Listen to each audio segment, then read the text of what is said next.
The new year is supposed to be about new beginnings, new exercise regimes, a new you, a fresh start, an annual chance to reset and learn new life lessons. But when it came to movie sequels in the 1980s, Hollywood had a habit of doing the exact opposite, learning the wrong cinematic lessons over and over again. And today, as we ring in the first Sequelpalooza episode of the year, Culture Slice is going to experiment with a brand new timeline format, telling the story of 4 notorious examples of retro sequel chaos and the hit movies they followed, films that offered up different lessons about how not to make Part 2. You might have already given up on your New Year's resolutions by now, but we're going to try to stick to this one. From thousand-year curses and losing a $750 million fortune to sequels that are very much not sequels, starring an alien called Meathead, there's a lot of ground to cover here. And even if our sequel timeline does eventually drift into the early 1990s, it's absolutely worth a little loose calendar management for such a historic misfire, because so much of the terrain we're covering today is pretty rough. This is the first ever Sequelpalooza timeline.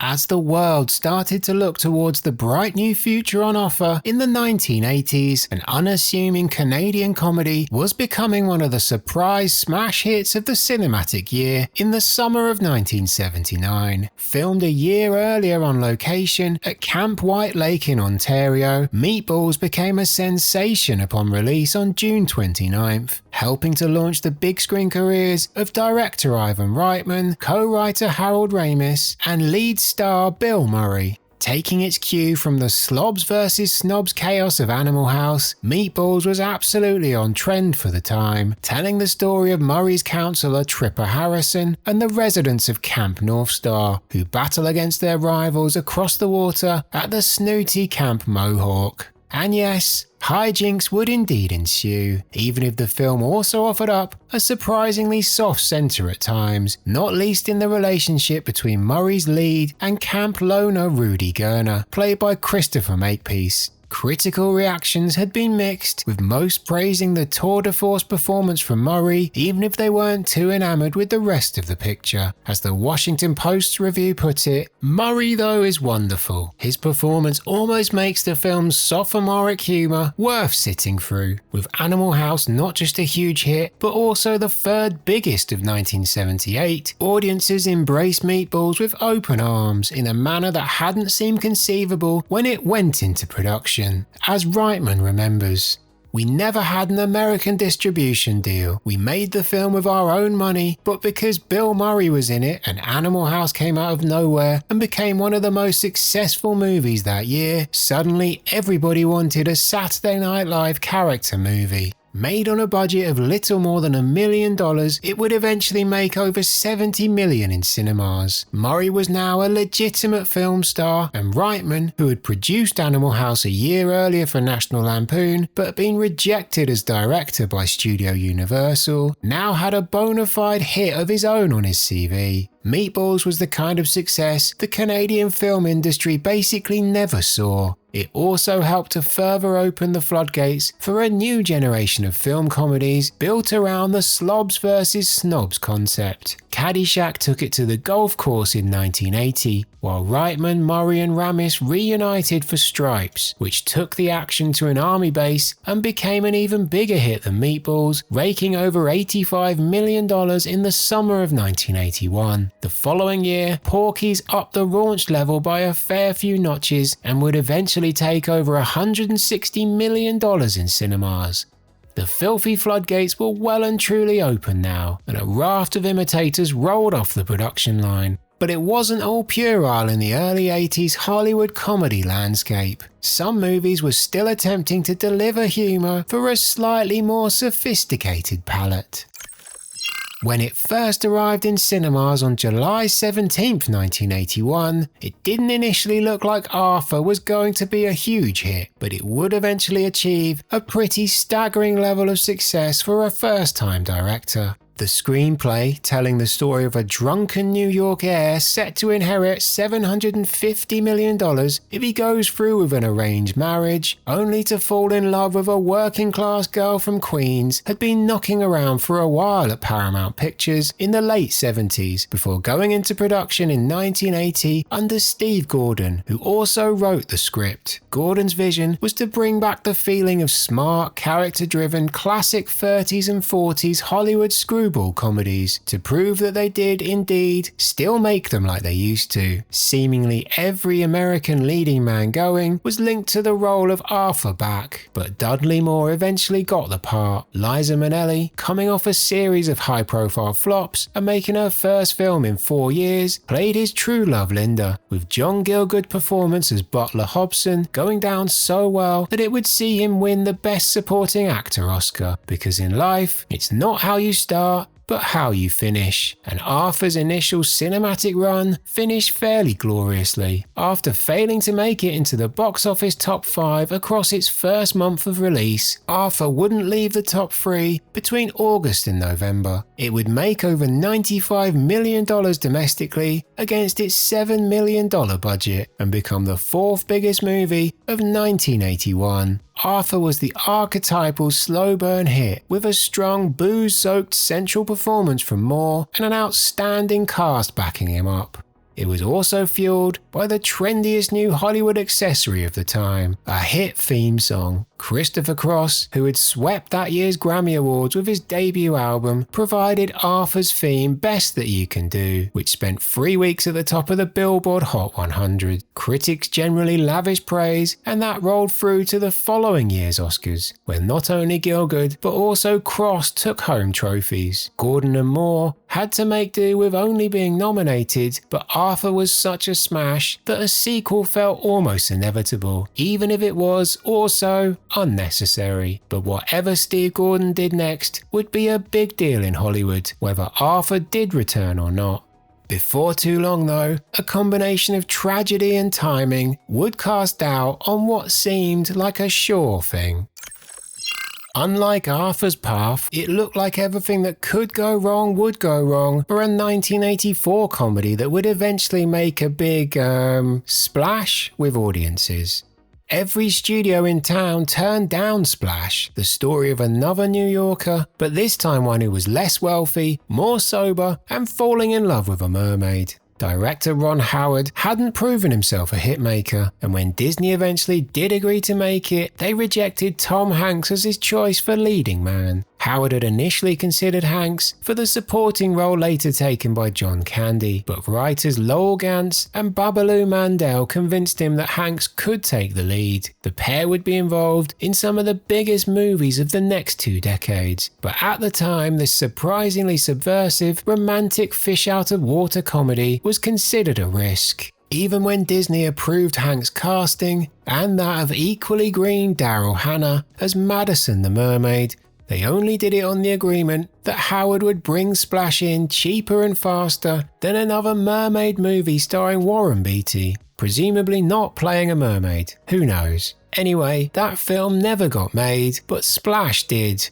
A man and a mermaid falling in love was still a strange sell on paper, and Splash was a more adult movie than it looked at first glance. It had nudity, a smattering of filthy humour, and a central melancholic, lonely premise. It was about choosing the unknown over the safe option. It just looked a bit like throwaway family fare. Accessible but not overly sugary, Splash demonstrated Howard's skill as a studio director and Hanks' potential as a Hollywood headliner. In the end, everything rose to the surface nicely for a production many had doubts over. Arriving in cinemas on March 9th, it would remain in theatres until June and make more than $69 million domestically against its $11 million budget. It had proved the doubters wrong. As one review put it, Splash is an adult film that has the grace to treat fantasy with sensitivity and a sense of humour. Even more so than Arthur though, Splash was a movie that did not need a sequel. In fact, everything was wrapped up so nicely that it took some mental gymnastics to work out how one might even be made, especially with Tom Hanks and Ron Howard both ready to explore new opportunities. But despite all this, in the 1980s, another splash in the sea was never completely off the cards.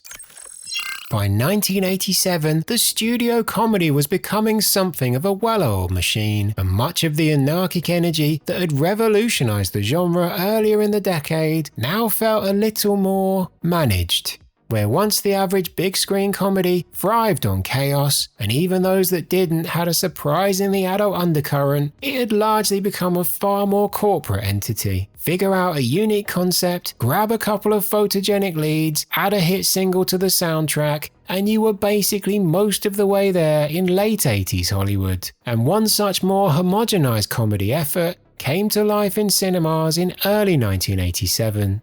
Director Michael Gottlieb had been walking down Fifth Avenue one day when, for a split second, he'd thought he'd seen a dummy move in the window display of Bergdorf Goodman. He thought a story built around fashion models coming to life was $1 million idea. And he was kind of right. It was just the sort of high-concept outing studios loved to back at the time. Before too long, Mannequin, his debut feature, was in production for 20th Century Fox. Specifically crafted with the teen girl market in mind, Mannequin told the story of Andrew McCarthy's down-on-his-luck sculptor who takes a job as a window dresser at a struggling Philadelphia department store. He soon discovers that Emmy, one of the mannequins he's designed, is actually Kim Cattrall's ancient Egyptian woman who can only come to life for him. If she can find true love though, she could maybe stay alive for good. It was cheesy and earnest and polished, but that was kind of the point. This was a prime example of focus group filmmaking 101, an attempt to counter-program movies like Over the Top and Platoon, which were in cinemas at the same time. It looked to court the young female audience, and as a business strategy it made sense. But what really helped Mannequin over the top was the soundtrack, the secret source of so many successful high-concept movies of the era. Whereas it was something of a novelty when Arthur managed it in 1981, by 1987 it was a requirement to have a hit record attached to your movie. Nothing's Gonna Stop Us Now by Starship, who had evolved from the embers of the far more serious rock band Jefferson Starship,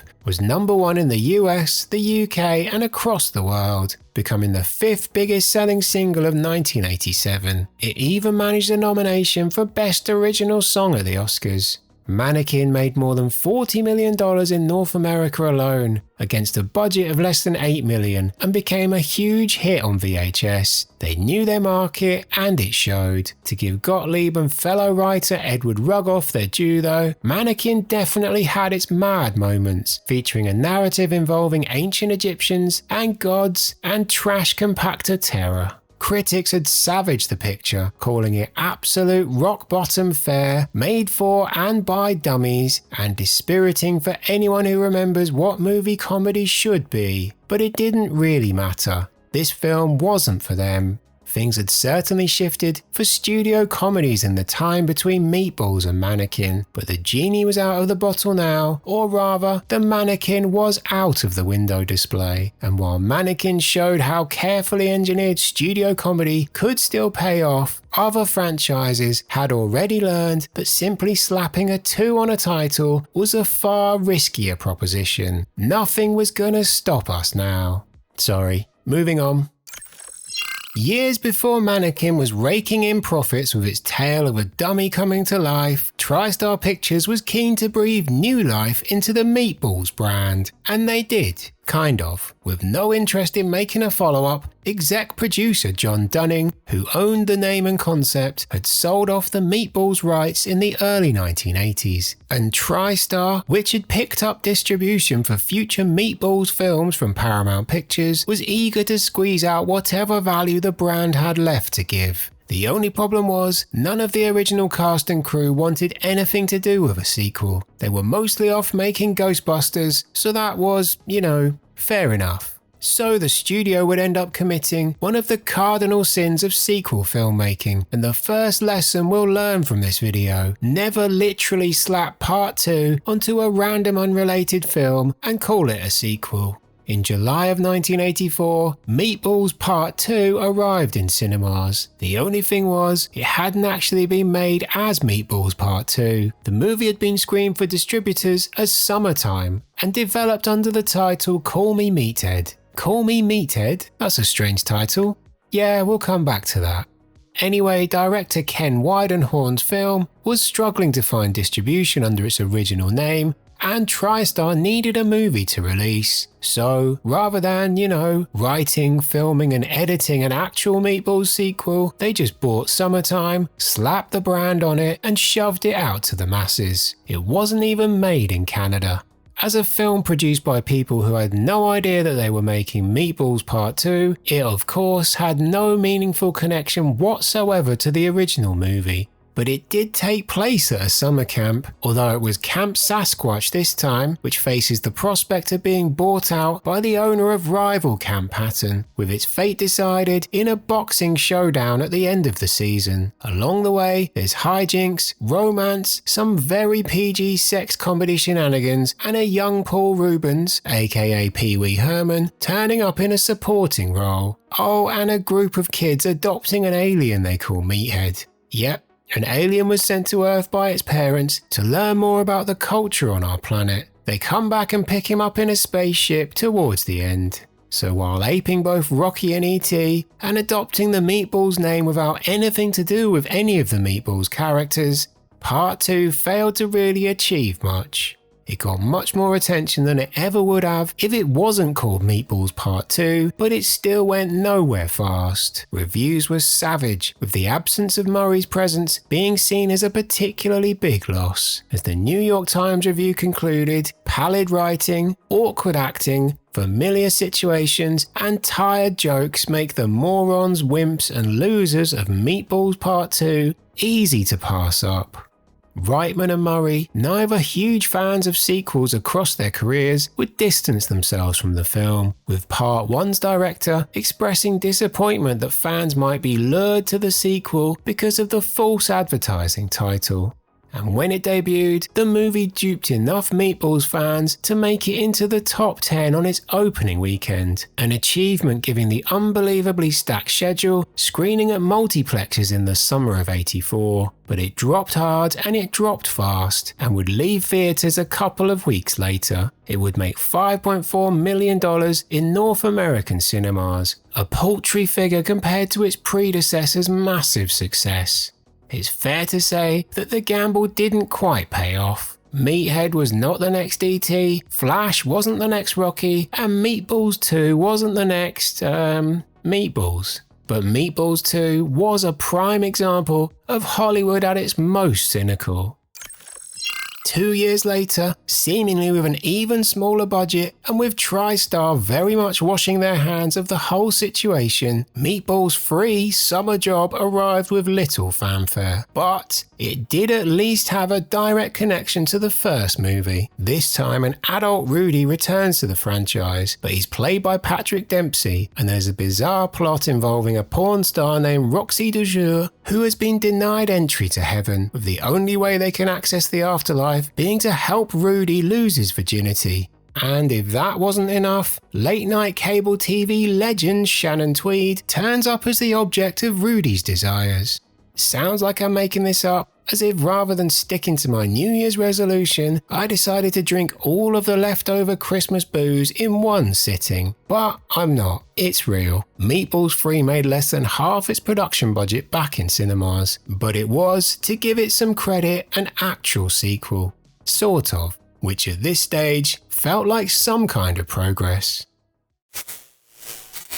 If you've ever thought that you might want to turn back time, that jumping into a hot tub time machine could be pretty cool, then this might be a good time to check that you're subscribed to Culture Slice, because whether it's summertime or closing time, or we somehow make it all the way back to the land before time, we'll be here going back to the future, exploring the glorious, fascinating, complicated era of pop culture in the 80s and 90s. And no matter if you want to ride on time, you're ready for the big time, or your girl just wants to party all the time, every like, share, hype button hit and comment is hugely appreciated, time after time. It helps YouTube know that Culture Slice is worth giving a bit of time to. And also because sometimes in life, all you can do is step back in time. Now it's about that time to get back to our Sequelpalooza timeline.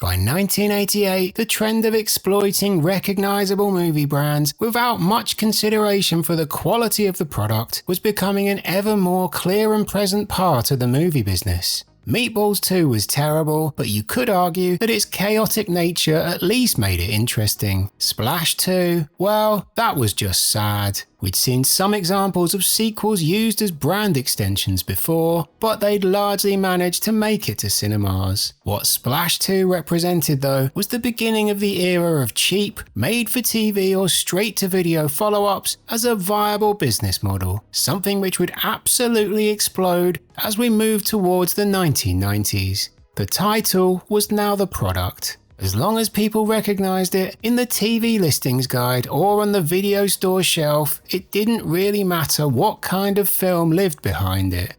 Splash 2, not Splash 2. Get it? Anyway, Splash 2 was a made-for-TV sequel that dispensed not only with the cast and crew of the original, but all of the charm and interest too. And it taught us the second lesson our sequels will leave us with today. Sequels need at least some creative value to exist. Splash 2 made its debut on ABC in May 1988, with Ron Howard replaced by TV actor and director Greg Antonacci. The film recast the leads, with Amy Yazbek and Todd Waring replacing Hannah and Hanks, and swapped deceptively intelligent charm for something that felt closer to a kids' movie.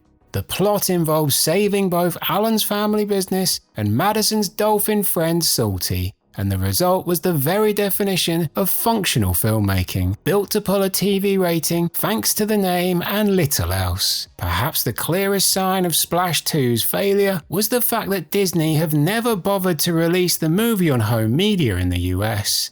Made-for-TV or video sequels would, of course, soon become standard in the industry in the coming decades, not least for Disney, and that is a very, very murky sea to jump into. But Splash 2 might be one of the most downgraded of the lot. After the critical praise, huge box office and award season success of Arthur, it seemed like director Steve Gordon was on top of the cinematic world. So when he suddenly passed away in November of 1982 due to a heart attack at the age of just 44, Hollywood lost one of its most promising writer-directors. It's unclear whether Gordon would have had any interest in exploring an Arthur sequel, given that he had scaled the mountain with his very first movie. He had his pick of next steps. But either way, the concept of an Arthur sequel lay dormant for most of the decade.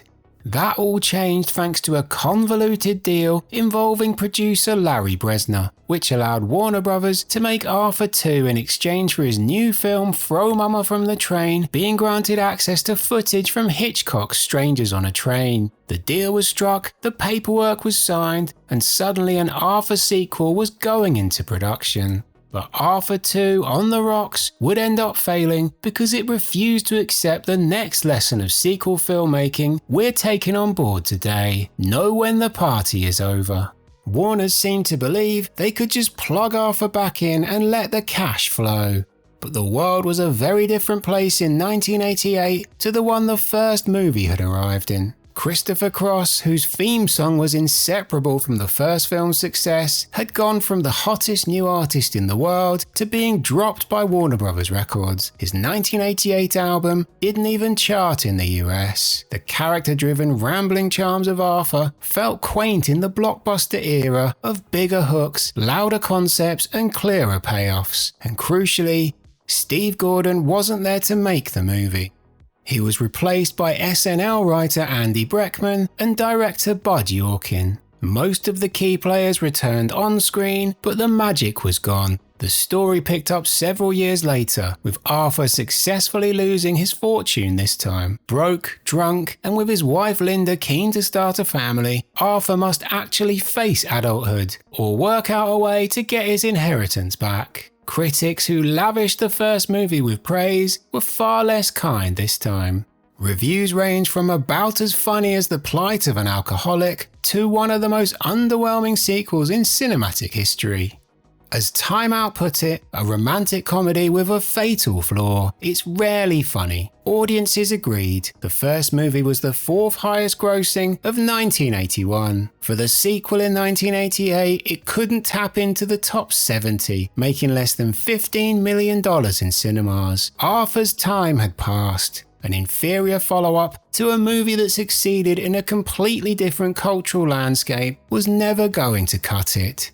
It was last orders at the bar, although in fairness, Arthur II on the Rocks is quite a clever title, and it's better than the truly diabolical 2011 reboot vehicle with Russell Brand as the title character. But yeah, that's really not saying too much.